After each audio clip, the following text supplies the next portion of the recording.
All right, ladies and gentlemen, thank you for tuning in to the Boxing Rush Hour Show live edition. I'm one of your hosts, Abraham Gonzalez, founder of FightsATW.com, and I'm joined here with the co-host, Zachary Zungri Ochoa, professional fighter. What's going on, Zach? What's the deal?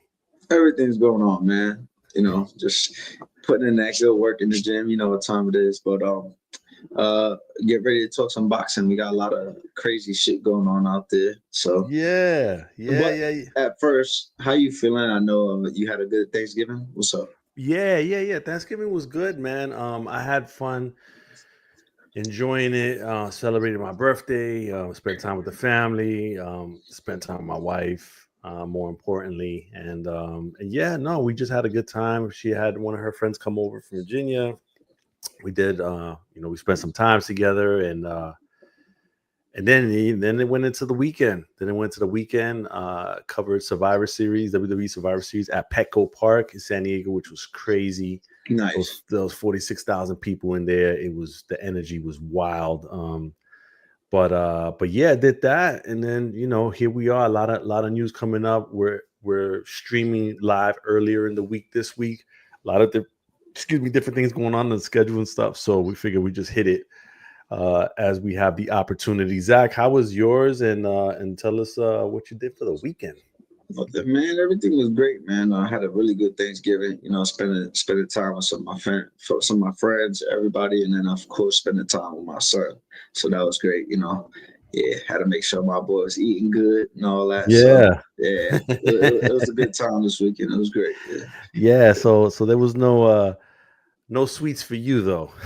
Nah, not Nah. like that. Nah, No no sweets for sweets, you. no sweets for me. But I had some good steak though. I'll tell you that. Yeah, that's some real Mm. good steak. Yeah. What's your preferred cut? Oh, okay. I have two. If I'm making it, I would like to make I can make the New York strip, which is also called the shell steak, and then the shell cut, and then if I'm getting it from a restaurant, it depends if a restaurant has it. Hanger steak is so tender. It's a special chef's secret cut that they like to put away for themselves. Hanger steak. It's very tender. It's good, but of course we love our rib eyes and all that. What about you? Yeah. Ribeyes usually what we cook here at the crib, and I don't know. I'm pretty much open when I go anywhere to eat a steak. So But how you eating it though? If I'm taking it a little red, not too much red. I can't do too much red. All right, I cool, cool. can't do too much red All because right. if it's too red, I'm in the bathroom like right away. So I do it with a little red, little pink. I got you. I got you. I bet you do it like all the way red. Medium rare. Medium rare, Yeah, man. Yeah. You gotta be yeah, moving. You gotta be moving a little bit. Yeah. yeah, no doubt.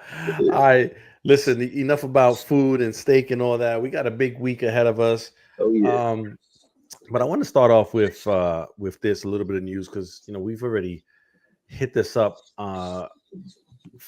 quite a few times, and it just keeps popping up. Subriel Matias, he popped for Osterin, and let me put this on by. I'm sorry. He popped for Osterin, and a couple of days later, he came out, did a video, was like, "Yo, I'm a clean fighter, never did anything like that. I don't know what it's called. I don't know what's happening." Then his promoter came out and said there was a small substance and all this other stuff. WBC is apparently doing an investigation. His promoter is kind of saying that the fight is still happening in January. I don't know how true that is, but here we are. Here we are again with another situation. Um, Another world champion popping for something. Zach, what are your thoughts on Subriel Matias, and are you buying any of this of him not knowing and all this other stuff? Strip them. Strip them. Take his shirt. take his strap, suspend him, fine him for a little bit for some good money, and that's what it is. Cancel the fight. There's no reason why we should even debating if the fight's still happening or not. It should not be happening. Got a lot of things, you know what I'm saying? It's just too much right now. Boxing is coming up, and I like the way it's coming up. I get upset because we don't want it to see it's happening, but I like that it's getting revealed though.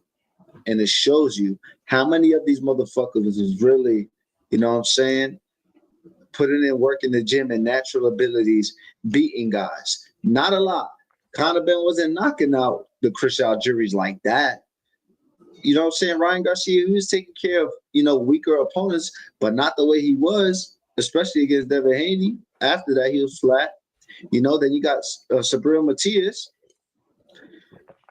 He's a known fighter that looks like shit one round, and the next round he comes out swinging like crazy. So it's like, you don't know what these guys are taking, man, and it's a real disadvantage. And not to discredit some of those fighters, but if you take it, you deserve all the discredit. Because guess what?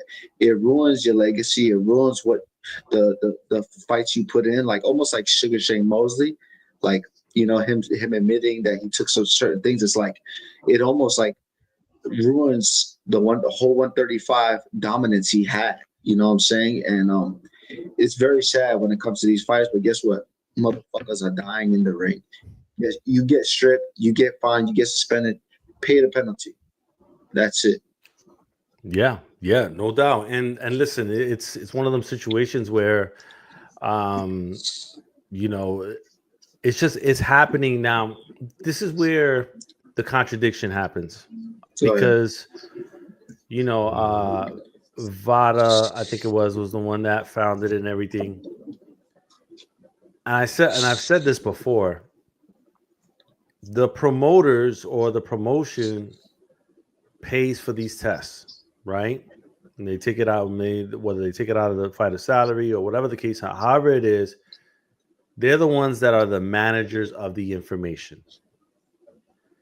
So if something is released to the public, it's because the promoters have said it's okay to release it to the public. Which is crazy at the same time. You don't know. So that's the thing. You get a promoter that's trying to be honest, trying to save their promotional company, / maybe try to save their fighter as well. But at the end of the day, no promoter wants to risk their own company just for one fighter, unless that fighter's Canelo or something bigger. So it's a catch-22. Yeah, and so that's the thing. Like, it's like, how many guys have popped in the past that we don't even know about?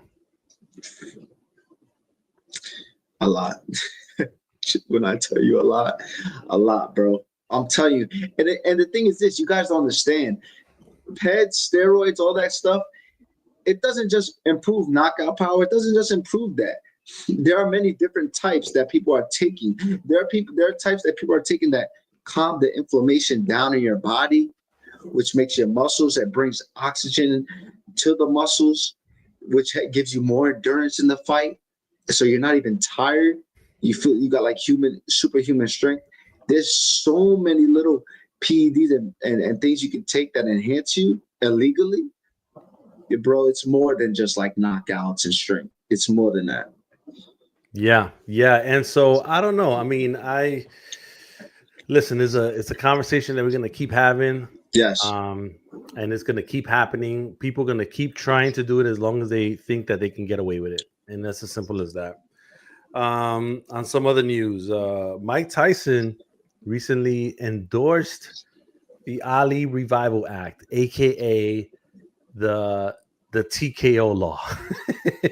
So Mike Tyson is one of the biggest names, and he's getting behind this. No surprise, because he has a relationship with Dana White.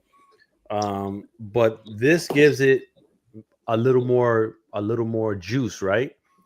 That Mike Tyson has endorsed this, and so now, as it continues to get, you know, people behind it, and government officials behind it, elected officials, you know, it's gonna pass, whether people want to see it or not.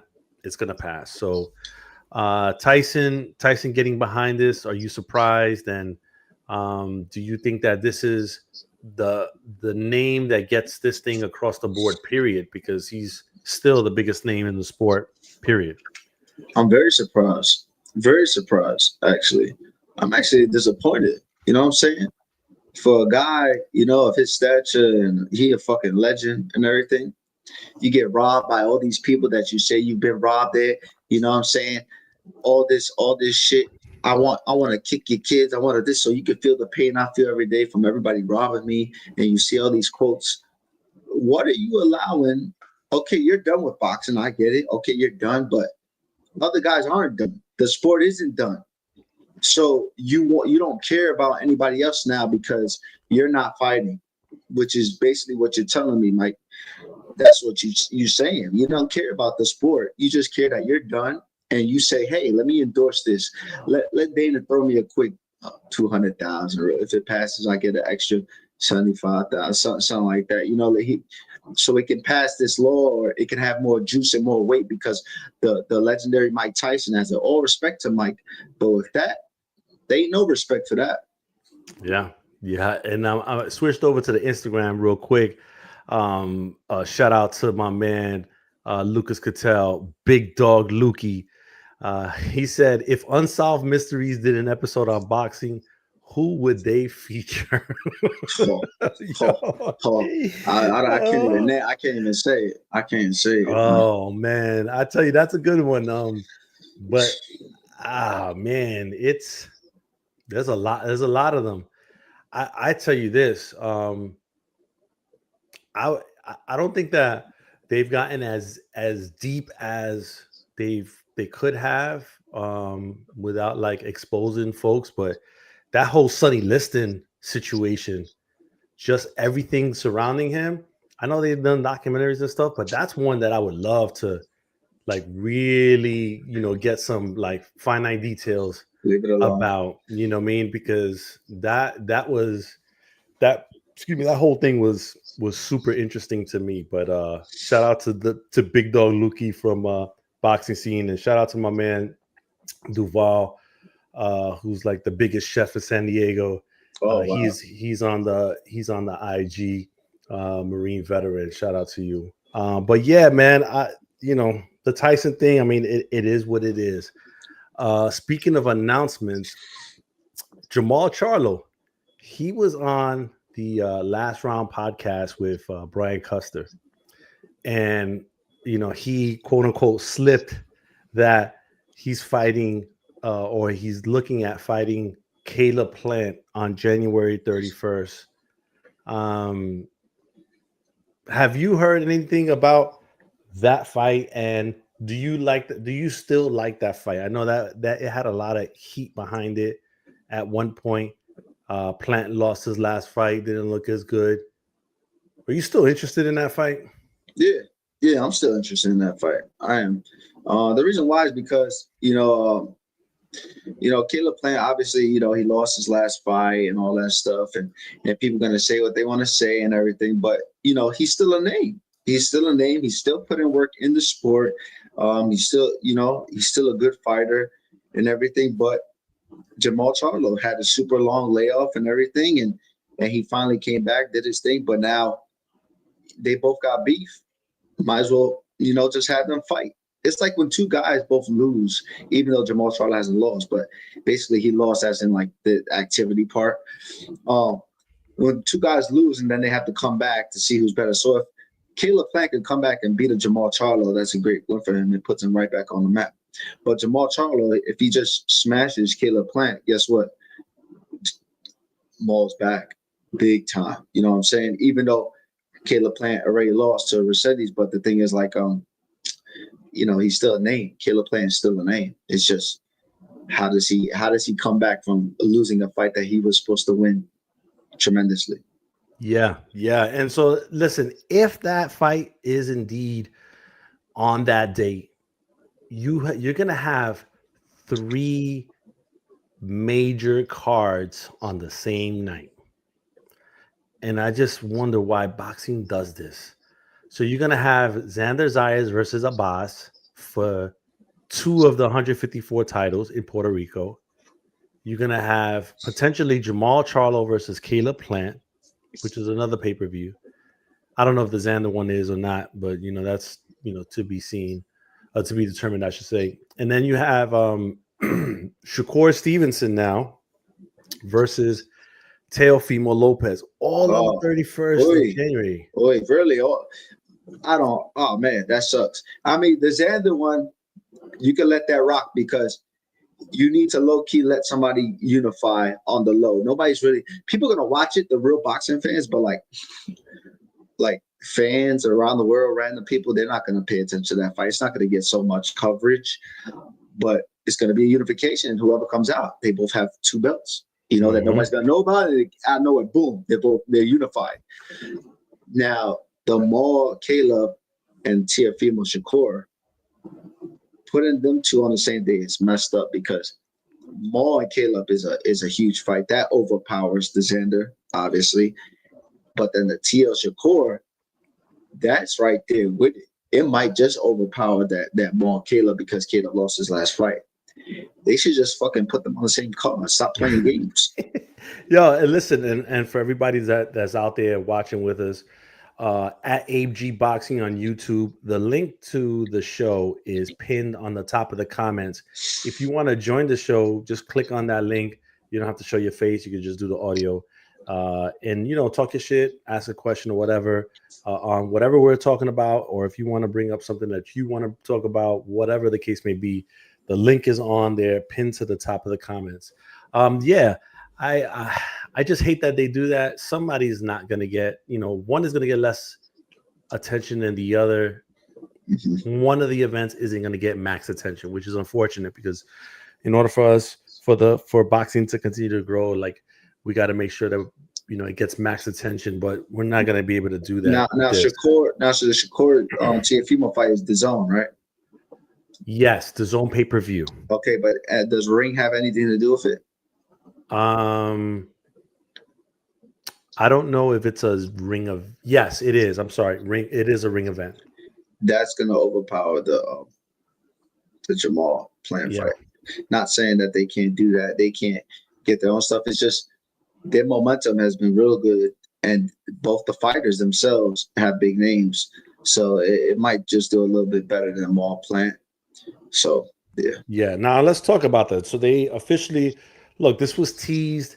You had talked about whether this was going to happen or not, because Teo and Shakur were talking about it. But we all know, like, Teo can wake up in the morning and be like, "Yo, I don't want to do it," and then that's it, right? And so, excuse me, and so we Turkey Al-Sheikh, he went on social media, officially announced it, January 31st in New York. Teofimo Lopez will defend his WBO and Ring Magazine title against WBC lightweight champion Shakur Stevenson. Now, no venue has been determined, but just looking at the landscape, the Barclays Center has Disney on Ice that whole weekend. Ain't nobody moving Disney on Ice. So I'm telling you that right now. That's not happening. Not happening. So that's going to Madison Square Garden Theater. The Madison Square Garden does not have an event right now. Maybe not in the theater. Maybe that fight is big enough. It might be big enough. Maybe. See, it's just the thing is this. This is what gets me mad because the magnitude of this fight is so good. Not to cut you off, okay, but it's like it's such a big fight. But Teofimo is not. He don't have like a crazy fan base packing arenas, and Shakur is not like a big superstar name. But if they can put that whole like New York in there or something, maybe they can get it started. Teofimo could start doing all the capping he can do to get New York to come in, and they can do something there. But it's still a fucking great fight. So this is the thing. I feel like they can do the big room, and the only reason why I say that is because Shakur, he put what. I think like 10,000 or 12,000. My man Jim Boone could probably attest to this from New Jersey. He put like 10, 12,000 the last time that he was in Jersey. Masquerade card fits 20. Maybe you taper off the top if necessary, but I think that they can get 3/4 of that building done. Filled in. Jersey will come out. New Yeah. Jersey Yeah, because will it's right come there. out. It's right there. New Jersey will come out. I think New York will come out too, bro. Like I really Undercards. They gotta have good undercards. that's gonna be the key. Gotta So have good undercards. who are you going to have on the undercard that's local that's pushing tickets, right? But This would that's have the been thing. perfect if Top Rank had this card. It would have been in the big theater. They would have had Xander as on the undercard. They would have had Shushu on the undercard. The undercard would have been pumping. You know what I'm saying? It would have been pumping. So I don't know who they're Let planning me to tell get. you though, that's I ain't not to, sleeping on Ring. I'm not that's sleeping on Ring. that's not to say that Ring doesn't get Shushu in there. Okay. You know what I mean? Ring can get shoot because he's a Ring ambassador. There's that connection there. You put Shushu in there because Shushu he's starting to push some units now. You know what No, I mean? he can get some people in the seats. Yeah, He he can can get some guys. he can get some people in the seats. I'm trying to think. Maybe who is it? The Dominican kid, Polanco. Is it Polanco? From Oh Top Rank. yeah. Yeah. He coming up Good fight. quick. Yeah, I mean, maybe somebody like that. I'm trying to think of some other New York cats that can probably push some units. Yeah, maybe if they put Zachary Ochoa on there, that could definitely move some tickets. That would move a lot of tickets, though. That would move a lot of tickets. I don't know. So it's gonna be curious on how they're gonna do that. Maybe they can, throw in like a UK guy that might have some. So somebody that's like Irish, like you say, UK or maybe Polish or something that has a big, because New York has those big followings too. Yeah, that they can come out. Yeah, somebody you're like right. that. You're right about that. Yep, that was good. So Yeah. and just kind of, believe it or not, put Edgar on the card. Oh, why not? Yeah, he fought. Wait, yeah. So I'm thinking. I forgot he his last fight, but yeah, put him on the but card. Put him against somebody that he just knocks out easy. Feel me? If you put Edgar on the card, then you're gonna have to, because of how much you're gonna have to pay him, probably have to put him in the co-main. But see, this is the thing. It's a matchroom card. So Eddie Hearn is promoting it. The way he split off with Edgar, I don't see that happening. Okay. But it is business. So, I was thinking also, like, if a UK guy, and I know that, he'd have to take a pay cut, but why not Conor Benn? That would not happen. It's too close. It's just too close, right? Too close. The amount of punishment he put on his body for that camp is too close. Yeah. He's not fighting until probably late spring or early summer next year. Yeah. But what I love about this fight is that they both was trying to use Conor Benn's name to boost their shit and everything. And it's like, Shakur, you're not going above 140. You're not gonna fight Conor Benn. Conor Benn's not coming down.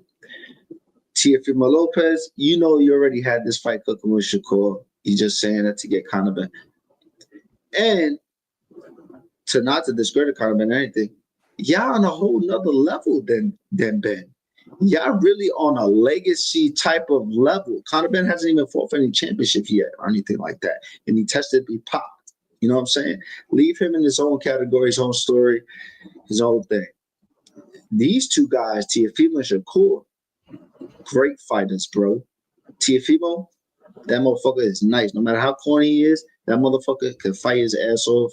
I don't care what nobody says. He's really good. And Shakur, another phenom. He's nasty. You know what I'm saying? So this is a really, really good fight. And they both had everything to lose. Yeah, and that's the thing. I feel like people I've heard people say, "Yo, Shakur is going to dominate him" and all that. Listen, there could be a situation where Shakur, jumps up a few levels more and has that type of night. But I could say the same thing for probably Teofimo as well. This guy, he shows up when the lights are the brightest, and it's hard to bet against a guy like that. The Josh Taylor fight really like put that in my head, and I was like, man, he was smoking. I was there for that fight. He was smoking. I was there for that fight too. And it's just like I can't get that image out of my head, because when he knows that he has to turn it up, he's gonna turn it up, bro. But the same thing can be said about Shakur as well. I just feel like because they're two counter punchers, it might not make for a great fight. And there's going to be a lot of waiting to see who's going to be throwing first. In the beginning, there's going to be a lot of waiting. Exactly. Yeah. Definitely. Like at least the first 4 rounds, they're just going to be staring at each other like, foot feints and just trying to see what people react to and kind of moving around. It might be a stinker. Might be. But it's going to be a chess match for the boxing fanatics that like me, or that's going to be like, all right, I don't care if it's a stinker. Who's really going to win this fight? Who landed that one more jab than the other guy? Like, I want to see who's going to come out on top. You know what I'm saying? And listen, Shakur has to be 100% as well, because Shakur get clipped. Somebody brought this. Have a problem. Somebody brought this to my attention. It was like, hey, we just got to make sure Shakur's hands make it throughout the whole fight. Shakur can't beat Teofimo with one hand, bro. That's not going to happen. He needs to be at 100% going into fight night, or not 100%, but you know what I mean? Like, his hands has got to be good. And when he, throughout the fight, he's got to be good. I just feel like if he hits Teo with something that Teo doesn't respect, Teo might just come through the front door, man. Yes. But the same thing for Shakur. Shakur likes to test guys' power as well. But does he have the pop to fuck up Teofimo Lopez? We don't know. He's moving up to 140. Will his power carry on? He's not the biggest power puncher, but when you're an accurate, sharp, fast shooter, that shit fucking hurts. And it might just, fuck you up. Teofimo, he's got that one pop. He might just, that's one stopping power, that blah, and he can get your ass. He might just clip Shakur. Shakur might just hold on for a little bit. Then after that, Shakur gonna beat up the whole fight. You can see right now, a Zab Judah versus Floyd Mayweather in this fight, or you can see a better comparison than that, of Mosley versus Floyd Mayweather in this fight, and that's Teofimo Lopez hurting Shakur a couple of times, and then Shakur put it in that work right after Teofimo's adrenaline dies down. It can happen like that, but don't sleep on the kid Teofimo. He's good, and he comes in shape, comes to fight. He's got different. I believe his toolbox is he has a bigger toolbox and variety of things to do than Shakur. But Shakur has a minimal toolbox, but a toolbox that's fucking so good. He proved that he could thump with Cepeda. Even though Cepeda's not the biggest puncher, he was still on the inside with this guy. So I don't know. Yeah. I don't know. I guess we'll see. And speaking of those in that division, Ryan Garcia went on Instagram a few days ago and quote unquote signed his contract to fight Mario Barrios on February 21st. It had no official announcement has been made. Yeah, it's not on BoxRec, so it's not official. We don't know if Barrios signed his agreement. We don't know if once they sign the agreement, then it goes on BoxRec. It can't go on BoxRec because of media. You know that, right? Yeah. So I don't know. I mean, regardless, the fact that he's getting a title shot is wild to me, but I get it. It's the business, right? Ryan Garcia versus Mario Barrios, if it does indeed happen in February, I don't know. Like, are you excited about that? Like, is that a fight that you think that will push the needle? I mean, Ryan does require that attention or demand that attention from boxing whenever he has an event. So And does he beat Mario Barrios? All right, so this is what I feel about that fight. That fight, it's a good fight for Ryan because he can finally try and get a belt. You got to remember, guys, Ryan Garcia has not been a world champion yet. He has not won an official belt. Rolando has won an official belt. Rolly, not Ryan Garcia. So it tells you the difference. I think Rolly should have gotten that opportunity to unify or something, or I'm not sure, but or maybe I'm thinking about something else. But basically, if Ryan Garcia fights Mario Barrios and Barrios beats him, because it can happen. It can happen. Barrios can fight his ass off. He's been in there with Pacquiao, with a lot of good guys. He can beat him. How is Ryan Garcia going to perform off of an Austrian again? Is he going to look like his last fight? Is he going to do better? What's going to happen here? This is the thing. The business of boxing is hoping that Ryan wins, because if you do Devin Haney versus Ryan Garcia rematch boxing, he's just fighting boxing for 2 belts, now you're talking. And I would love to see it, but just don't count out Barrios. You know, Barrios might be that Black Knight that just might ruin everybody's day, and then he's holding on to another belt and he gets to fight again. You know? Yeah. So I don't know. I mean, it'll be interesting to see how that goes down. The WBC is having a convention in Bangkok right now, and Alexander Usyk was there, and they were asking him about stuff, and he was just like, "Hey, listen, I have, people say that I'm not the undisputed champion because I have 3 belts, but that'll change, in the future or whatever." Meaning that, he'll probably just try to, gain that back. But he made a comment saying that he wants to fight Deontay Wilder next. Yes. Shelley Finkel, who's Wilder's manager, I guess he put out a statement saying that, that they would like that fight, just as long as, whatever deal is sent over, that it's appropriate, blah, blah, blah. Usyk versus Wilder, does that push the needle for you? It pushes the needle for me because it gives Deontay Wilder another shot to come out on top. He has the stopping power to do that. Does he have the joints to pull the trigger though? Yes. I don't think he does, but who knows? I can see why when they ask, why do you want to fight him? He's shy. The reason why Alexander Usyk wants to fight Deontay Wilder is because I'm going into his boxing mode as a man and as one of these guys that wants to be considered a legend forever. He beat Anthony Joshua, one of the legends of his time right now, one of the greats of his time right now.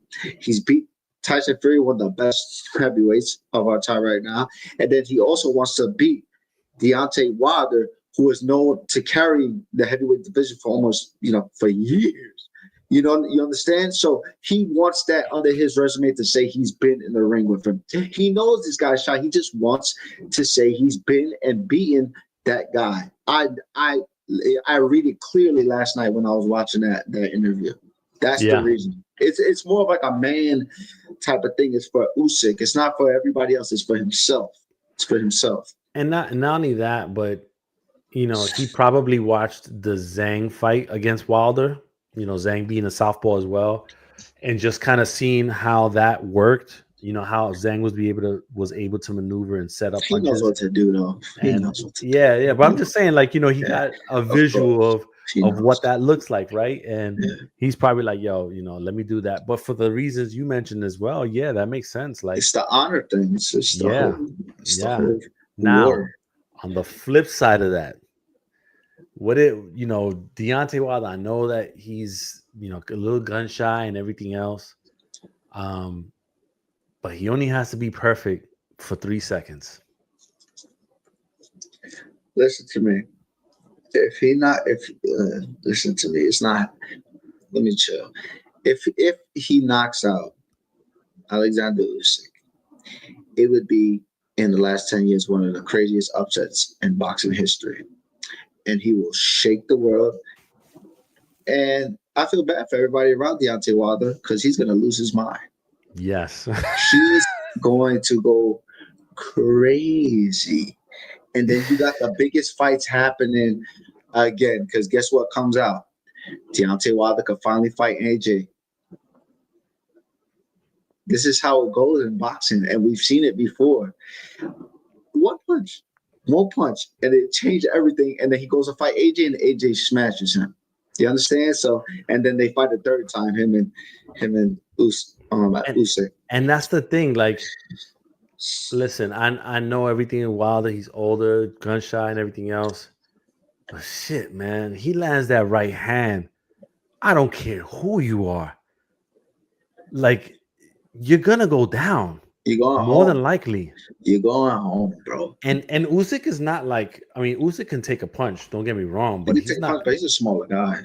He's a smaller guy, and he's been through some battles, and he's been hurt. You know, Fury hurt him. He got hurt by Fury. Yes, yeah.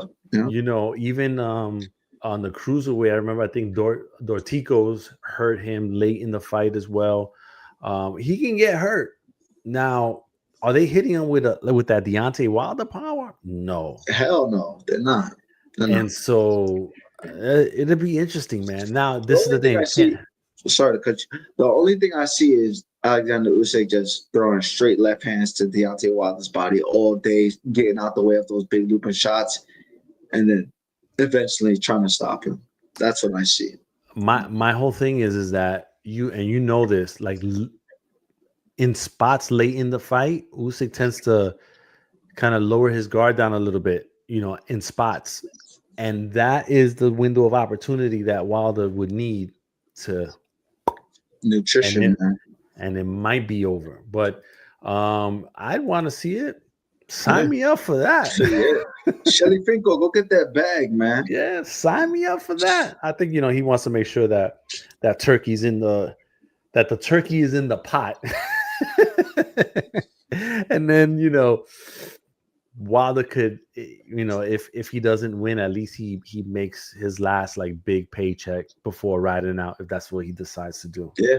And then now to bring this up real quick, the Devin Haney praise from everybody. Y'all finally wanna give Devin Haney credit, and y'all finally wanna come out of nowhere, and everybody's on Devin Haney now, and everybody's talking shit before. He might get knocked out by Brian Norman. Yeah, I gotta respect this guy. He trains very hard, and he takes his shit very serious when he trains for a fight. And he's a disciplined, clean fighter, Devin Haney. So respect to that. Yeah, I mean, look, we can get into that real quick because we didn't really get to talk about that, but Devin Haney, he showed a lot, but I don't know. Like I still feel like he let his foot off the gas a little bit on that second half. But it was a great performance, a little bit. Yeah. So, but Devin Haney did his thing. Listen, I don't think that anybody ever questioned whether he could box or not. I also think that Brian Norman Jr. kind of fucked up a little bit. The reason why I say that is because where was the body attack? Where was it? Mm-hmm.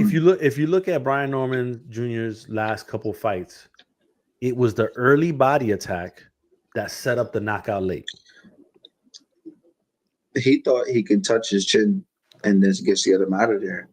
Now, that was a very novice move by him and his team, and he knows that. Him and his dad knows that. They messed up, like thinking they could just get Devin, but Devin came. It just showed them there's levels. Showed them that there's levels, and so hopefully this levels up Brian Norman Jr. because he is good, and all those other people saying, "Oh, Brian Norman's not good," no, he's good. Everybody that's trying to discredit Brian Norman is a little bit crazy right now. The guy's good. He just doesn't have the experience like everybody else had and that Devin Haney had. Devin Haney got more experience than almost everybody right now. So think about it. Think about who's been in there with the most tough guys, though. Teofimo, Devin Haney, they both been in with tough guys. And even you could say even Ryan Garcia, because Ryan Garcia's been in there with Javante, Devin Haney's, everybody. Let's see what Shakur looks like. Yeah, That's what I want to see. yeah. Yo, and on that card, Abdullah Mason, I'm gonna tell you right now, that Yeah, dude, that's a tough dude, man. Because he was in there with another tough dude and in Sam Noakes. And let me tell you, like he was dogging it in there. He was dogging it in there. And he was in the trenches, taking, catching and shooting and all that. And man, I was just like, yo, this kid got some he got that pedigree, man. He got yes, that pedigree.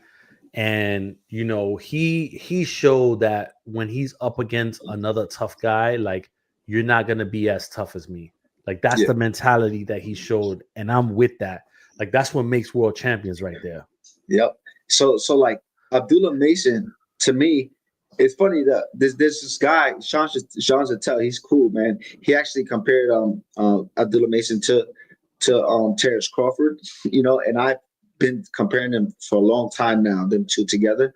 But not just I don't want to compare them all, not only because they're African American from the hood, black, fighters. He gets hurt, he gets up and fucks you up.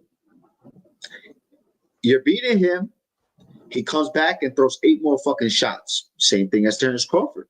You understand? He can switch styles and change it up when he needs to. Same thing as Terrence Crawford.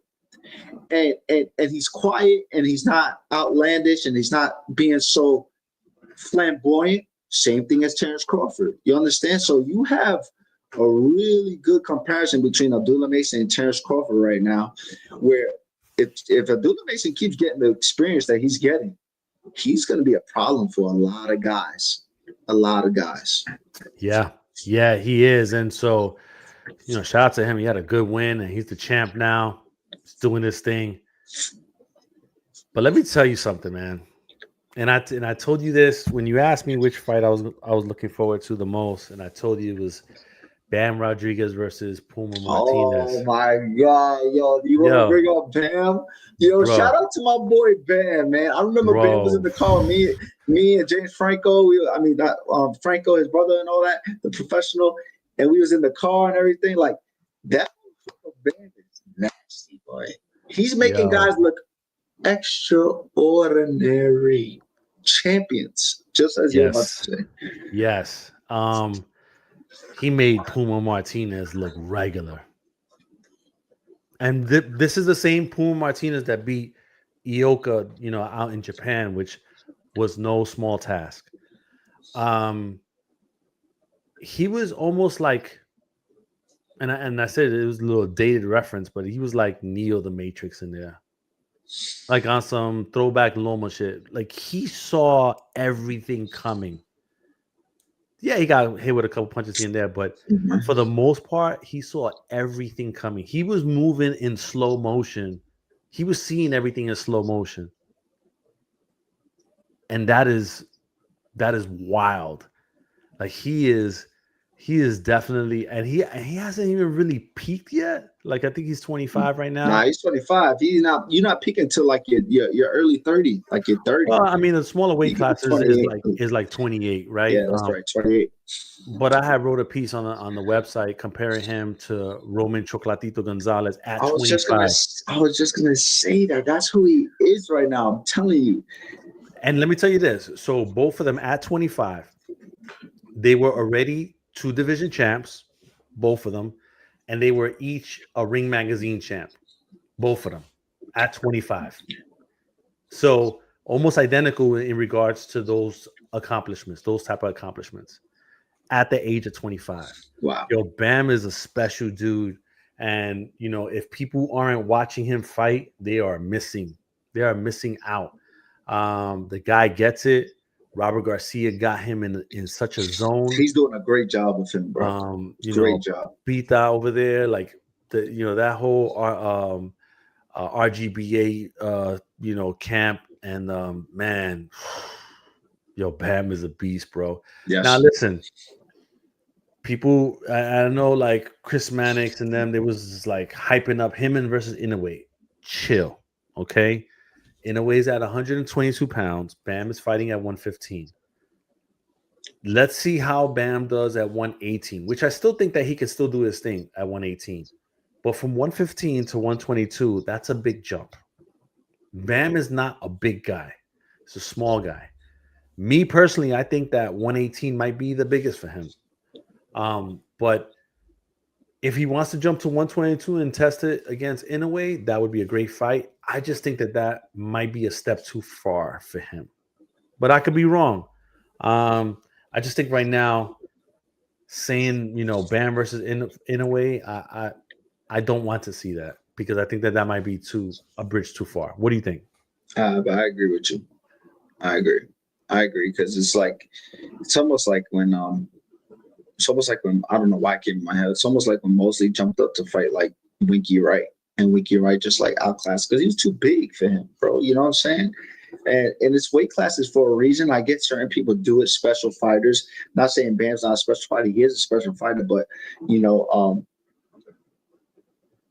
Terrence Crawford did it against Canelo and all that. They'll say, "Oh, why can't Bam do it? Why can't?" Well, all fighters are different, and in a way, he's not saying Canelo was, but in a way, he's not a dumb fighter. He's a very smart fighter, and he knows you're coming up.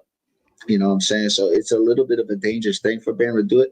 But if he does get another fight and moves up to get another fight, and he's inching, but if Inoue is still here, we don't know if he'll still be here. I think he'll still be here for maybe 2 more years, maybe. I don't see it, bro. You don't? I think so. No, you know why? Because when he fights Junto Nakatani, I think Junto's gonna beat him. Yes, they're. You be damn, bro.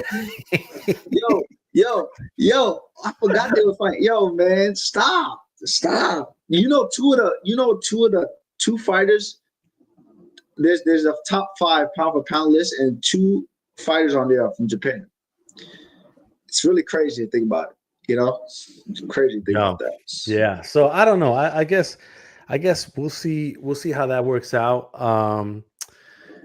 The last one, David Benavidez versus Anthony Yarde. Were you impressed with David Benavidez? And I'm asking that because I felt like he looked a little sluggish in spots. And I don't know. It could have been the fact that it was like 6 a.m. over there when he got to the ring. I don't know. Like, it just didn't seem like he was. I've seen him perform better in other fights. Let's put it that way. Yeah, well, David Benavidez, he looked good when he started turning it up. It looked like his engine took a little bit too long to start ramping up. It looked more, instead of like that fast, like Dodge Ram, he looked more of like an 18-wheeler, and it took him some time that he finally. But you got to give credit to Anthony Yarde because he's the one that could have made that happen as well. He was moving around. I don't know why Anthony Yarde did it, but he studied a lot of Floyd for this fight for some reasons, and he was doing a lot of Floyd tactics, moving around. But that's not going to work with somebody like David Benavidez. David Benavidez is going to cut you off. He's too relaxed for that style, and he's gonna tear you apart. And once his hand speed started going, he was looking good. There's one controversial thing everybody's saying, "Oh, he was hitting and holding." Anthony Yarde was holding his fucking arm. What do you want him to do? And the weapon was right there. Everybody needs to stop saying, "Oh, that's illegal. How he gonna?" He was holding his arm, so I'm a punch, and that's what David Benavidez did. Until the referee breaks me up. That's what he did. And if he would have got knocked the fuck out like that, then he would have deserved to got knocked out because Anthony Yarde wasn't protecting himself because his hand was also free. Well, why you wasn't doing the same? Y'all could have been there all day like that. But nah, David Benavidez look good. I like him. That 6 a.m. stuff, though, it can affect the body big time. You're not used to it, man. I don't know if they're flying in a week before, 2 weeks before. No, so he was in Dubai, like 2 weeks before the fight, and then they went to Riyadh. Okay. Yeah, I mean, still, even if you do it for 3 weeks, I guess you can get used to it. But That's hard. That's a hard thing, man. No, it is. It is. It is. And when I tell you that people think that that doesn't affect performance, it does. Like it really does. Things like that don't have like overnight. Like you think like when Devin Haney had to go and fight in Australia and all that, he wasn't there for a minute. He had to be because it's different. So imagine Dubai and all that stuff. So the little things matter. People don't think, but the little things do matter. But who can perform under those little things? Yeah. Yeah. And then so we're gonna move on. The one last news thing before we go into Pitbull versus Roach. So Lance Pugmire from the boxing scene reported that there's talks going on between Katie Taylor going up against Ronda Rousey I love it. for a fight. Listen, Sign me up. Sign me up for that. put this out there. This is the female version of Mayweather McGregor. Period. This is that. And I'm gonna tell you, I fully believe that Netflix is standing outside somebody's door waiting for them to open it so that they can present them the check. Yes. Because this is the type of event that Netflix would be all over. I am almost certain that that is the case. You got Ronda Rousey, even though she's been out of the MMA world for a long time, she still holds weight. Her name still holds weight. People know who she is. People have not forgotten that at one point she was one of the baddest women out there. Absolutely. And those MMA highlight reel videos will hit when they cut them up, right? And Katie Taylor is a huge star. She's the greatest woman in the sport right now in boxing. Period. Huge star. No matter who says. Huge star. Greatest. So you put these two women together. Listen, you can do Vegas. You can do Madison Square Garden. That's Vegas. Yeah. Anywhere where there's a big fight kind of atmosphere. That's Vegas. I would say Vegas. Yeah, I would say Vegas. I don't know if the football stadium might be too big. I would say T-Mobile, or you do it at the Sphere. The Sphere sounds more, because it's around Ronda Rousey type of thing, UFC-ish type of stuff. Who's running this event? Who would be? I'd have to imagine that it'd be Matchroom. Because Katie Taylor's would it be boxing or would it be? No, boxing. Okay. Boxing. And Katie Taylor did confirm that they are in talks. They just, they haven't done anything yet. Now we're talking exhibition or straight fight. I think it's gonna be a straight fight. Right. Sort of like McGregor. The McGregor one was basically a straight fight. So I wouldn't say that it would be anything else. Easy work. Yeah. I mean, Katie Taylor will obviously win, but seeing those two women in the middle of the ring, that'd be something special. That'd be great for women all around. And guess what? I got a full screen for this, bro. Katie Taylor versus Ronda Rousey would put women in combat sports and in all sports on my map so big. I don't want to hear not one female fighter, MMA or boxing, hate on this event. If you hate on this event, you're hating and watering down female boxing. Like you're doing damage to it. This event literally helps female boxing and female sports, period, around the world. That's what I want to see. I want to see support from all these women. That's right. And they might just get it, though. They might just get it because everybody likes Katie Taylor, though. They might just get it. And Ronda Rousey is different because, everybody's hating on her. And see, the thing is, people from the wrestling world, from WWE, know who Ronda Rousey is too. Everybody knows who Ronda Rousey is. You know what I mean? She got merch on their website and all that, and so she was a wrestler for a little bit of time. So I think this is the way to go. Like Netflix, you do it on Netflix, and you do it in Vegas, and it's huge. It's huge. All right, let's get to this card because I gotta run here in about 30 minutes, interviewing Noel Mikalan. I think that's how you say it. He's fighting Badu Jack next Oh week in wow, a Badu rematch. Jack. Wow, okay. Yeah, in LA, which I'm going to be attending and covering for the website fightsatw.com. So I'm going to go and talk to him for a little bit. But all right, this weekend it's on pay-per-view, ppv.com, Prime Video, pay-per-view, traditional cable outlets are showing the pay-per-view. If you want to do it, $74.95. Isaac Pitbull Cruz versus Lamont Roach Jr. Janabak versus Lara for 3 of the middleweight titles, and then Stephen Fulton Jr. versus Oshaki Foster for the 130-pound WBC title. Let's talk about Fulton versus Foster first.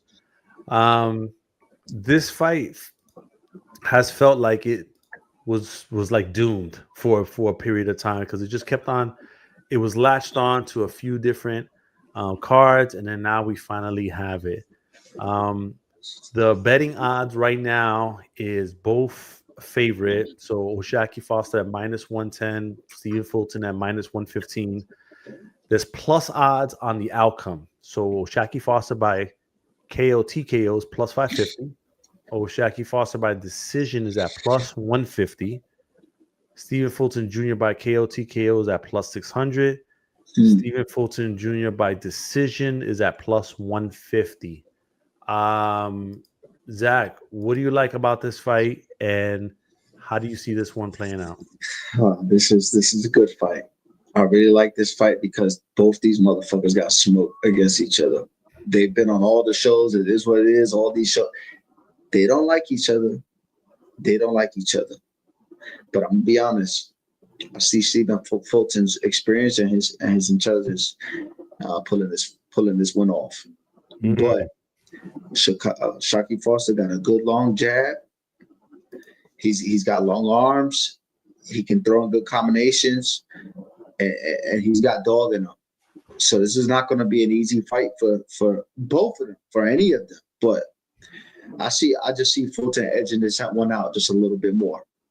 Yeah, and the one thing that makes me lean towards that direction is that Oshaki Foster late in the fight can take the foot off the pedal a little bit. But he has scored a late knockout before. Yeah. But he's also suffered a decision loss based on lack of activity late in the fight too. So yes. I think it's a really good fight. I think I know you're leaning towards Fulton. I'm leaning towards Oshaki Foster. Wow, let's go. Yes. I like it. Okay. I'm leaning towards have the cash at ready. Yeah. I'm leaning towards Foster. I think he's gonna come in the bigger guy. He's gonna try to bully Fulton around in the ring. And I think that he's gonna score the close but unanimous decision. Oh, I know. You know what? It's gonna be majority because they'll give Fulton a card, not give it to him, but he'll earn a card. I think this is a 115-113 type of fight. So 7 rounds to 5. And it's gonna be 115-113 one way, the other way, and then one of the cards is gonna be 116-112, and that's gonna be for Foster. All right, cool. I got Fulton winning. Book it. All right. Janabek versus Lara. Listen, Lara is a tough customer. I just think that Janabek is too strong and too young for Lara. I think this is where Lara's run ends. You might be right. I believe it. That you're correct. The one thing is this, though. Lara has knocked out almost all of his last opponents, even though it's had some inactivity and stuff like that. But he's changed. Lara's matured crazy. His style has changed. He almost looked like a later Guillermo Rigondeaux. Remember, Guillermo Rigondeaux used to run around a lot. Then later on in his career, he would stop and start shooting. That's what I see Lara as right now. But Janibek, his youth, man. He looks good. He's fresher, but Lara has a lot of experience. Lara's gonna hit him and get his respect. I'll tell you that shit right now. And if he doesn't get his respect, it's gonna be a long night for Lara. But I don't want to say Lara loses, but it's not gonna be an easy fight for him at all. Yeah, I think it's. I like the fight though. I He's like the been fact through that wars. He's been through so many wars, Lara.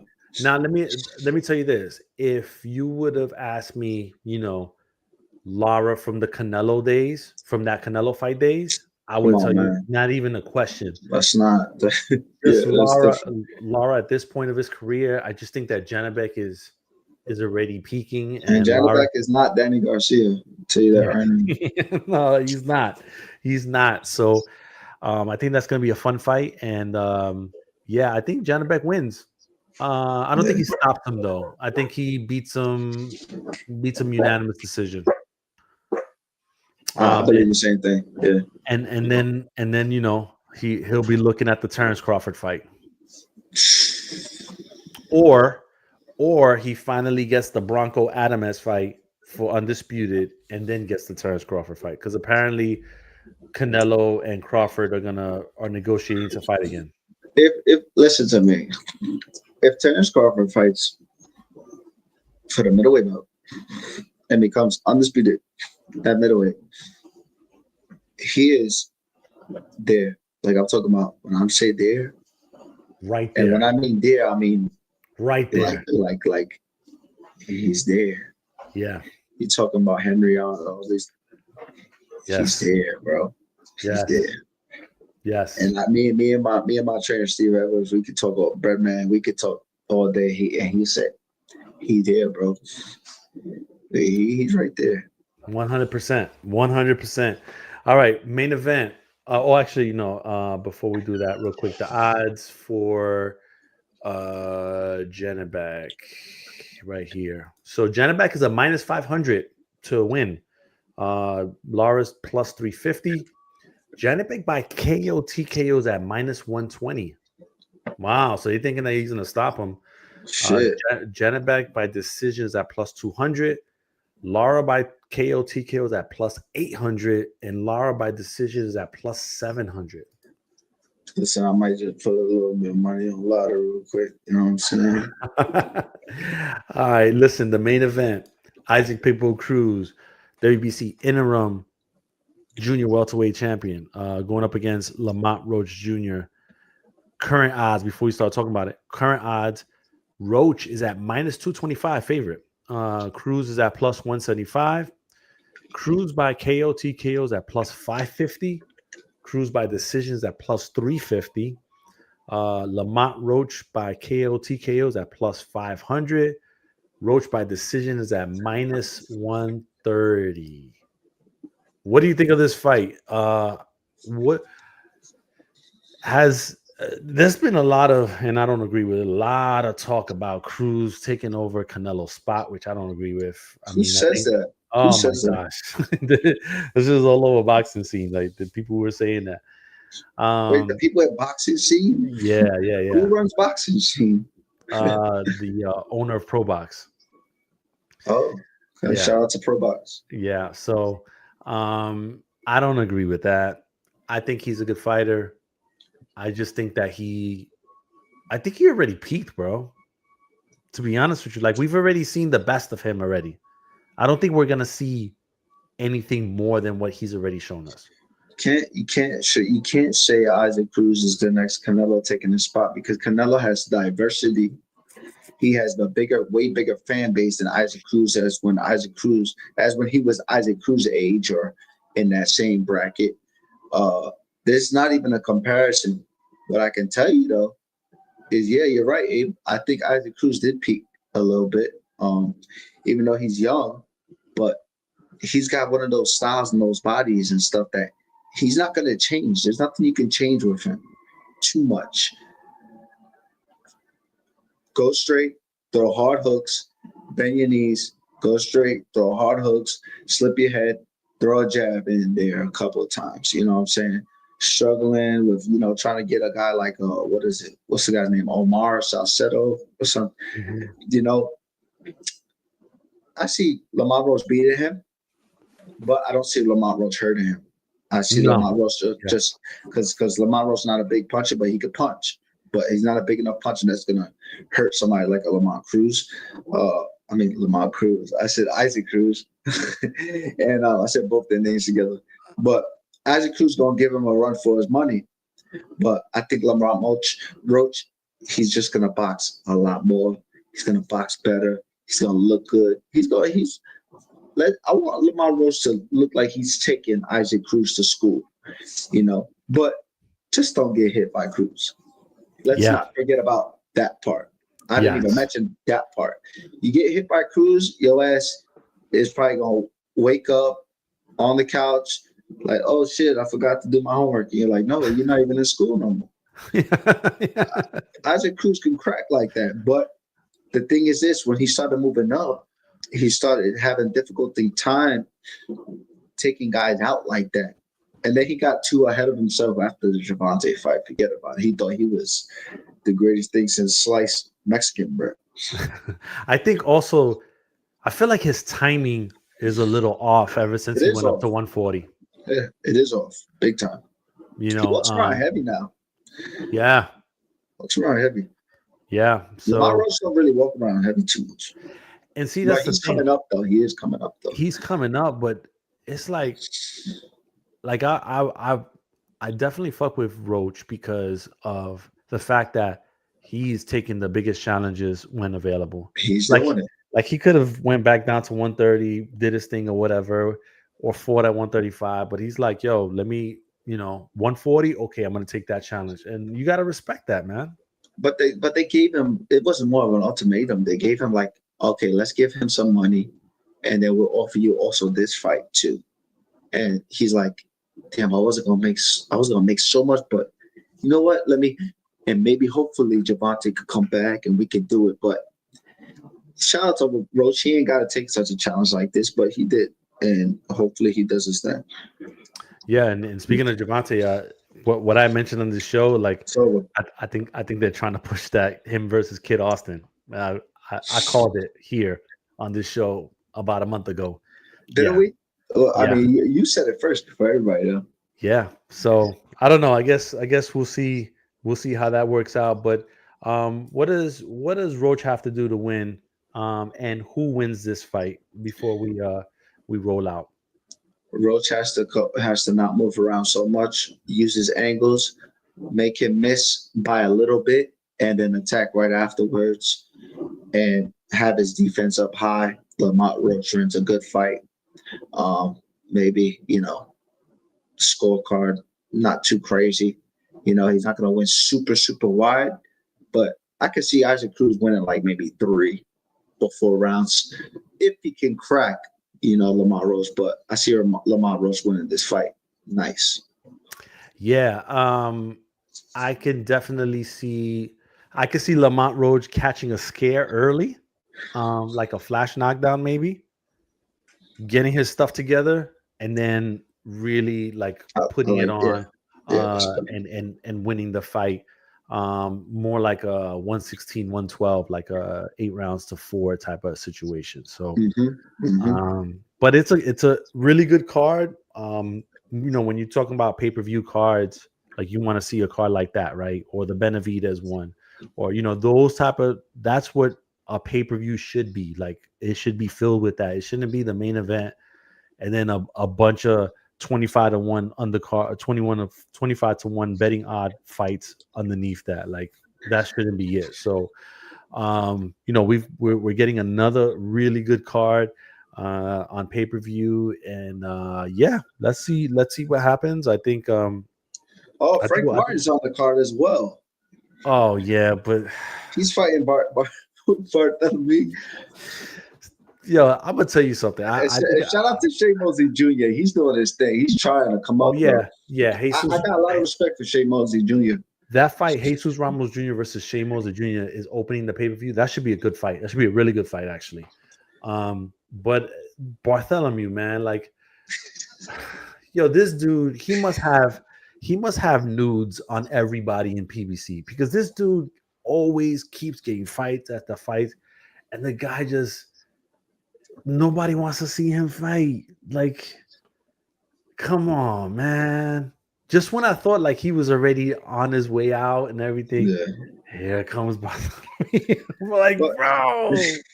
but the thing, what's crazy is that like a guy like Gary Russell doesn't fight this late in the year. Come on, he just fought January. I mean, probably like February, March.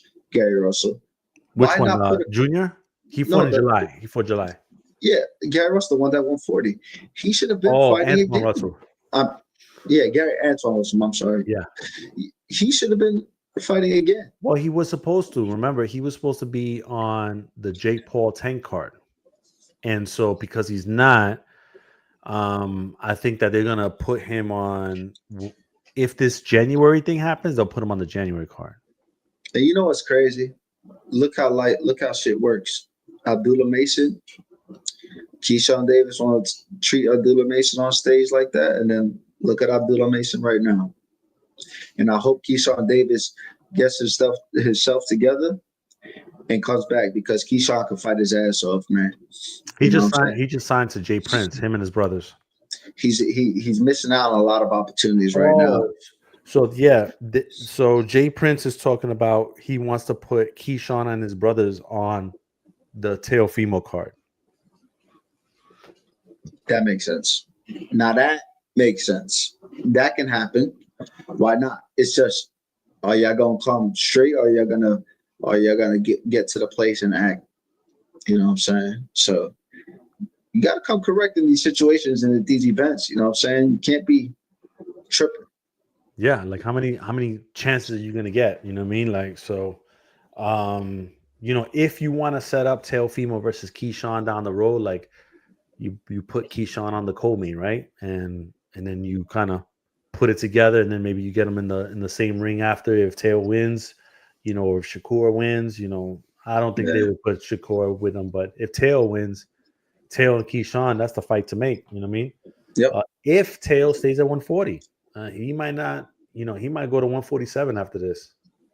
Probably.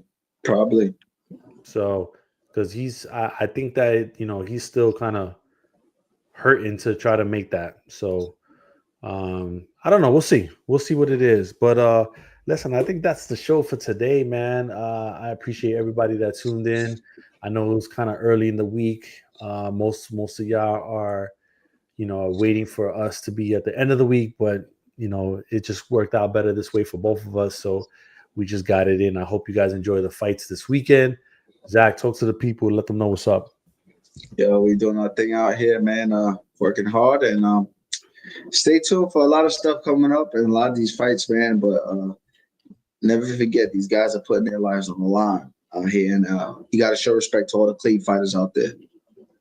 That's what's up. And then, we'll probably do one more show before the end of the year to wrap up 2025. And then, we'll go into 2026 and see what's up. If you are somebody that's on here that wants to sponsor the show, definitely hit me up on X at AbeG718. Send me a DM or, throw your comments in there. However you want to get a hold of me, hit me up, or maybe you can go to fightsatw.com. There is a contact box in there. That'd probably be the easiest way to do it. Send me a message on there, and then we can go from there. So for all those that were on the live today, we appreciate y'all. Enjoy the fights this weekend. And as always, stay safe out there during this holiday season because there's a lot of crazy people out there, a lot of crazy drivers. So just be safe. Enjoy the fights. You're going to watch it and you're going to drink. Make sure you have a plan. All right. Everybody take care of yourself and have a good week. Peace.